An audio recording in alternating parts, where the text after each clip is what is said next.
नाना पाटेकर पुन्हा एकदा वादात अडकण्याची शक्यता आहे।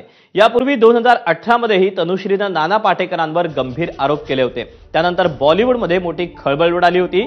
आता 7 वर्षांनंतर पुन्हा तनुश्रीनं आरोप केले।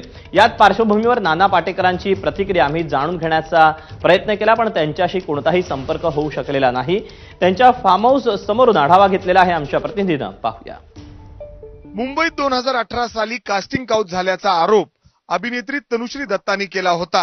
एका चित्रपटाच्या शूटिंग दरम्यान सेटवर नाना पाटेकरांकडून तिला त्रास झाल्याचा आरोप तिने केला होता। आता त्या घटनेला जवळपास 7 वर्ष उलटलेले आहेत आणि पुन्हा एकदा अभिनेत्री तनुश्री दत्ताकडून गंभीर आरोप करण्यात आलेले आहेत आणि त्यानंतर आता नाना पाटेकरांच्या अडचणी वाढतात की काय असा प्रश्न या ठिकाणी निर्माण होतोय। पुण्यातील खडकवासला लगत असलेलं नाना पाटेकरांचं जे आलिशान फार्म हाऊस आहे, बंगला आहे, ज्या ठिकाणी नाना पाटेकर बरेचदा मुक्कामी असतात, तिथं पोहोचलोय। आपण नाना पाटेकरांशी संपर्क साधण्याचा प्रयत्न केलाय, मात्र नाना पाटेकरांकडून याचा कुठलाही प्रतिसाद किंबहुना उत्तर देण्यात आलेलं नाही।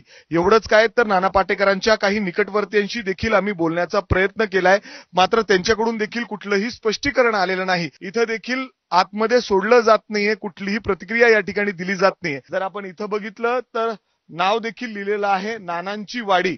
हा फार्म हाऊस नानांचा आहे, नाना पाटेकरांचा आहे। मात्र आता या घटनेनंतर त्यांच्याकडून आतापर्यंत कुठलीही प्रतिक्रिया देण्यात आलेली नाही। मात्र या संपूर्ण घटनेनंतर पुन्हा एकदा नानांच्या अडचणी वाढतात की काय असा प्रश्न या ठिकाणी उपस्थित होतो। मात्र आतापर्यंत या संपूर्ण घटनेवर नाना पाटेकरांकडून कुठलंही स्पष्टीकरण देण्यात आलेलं नाही। कॅमेरामॅन विजय राऊतसह मी मिकी घई, एबीपी माझा, पुणे।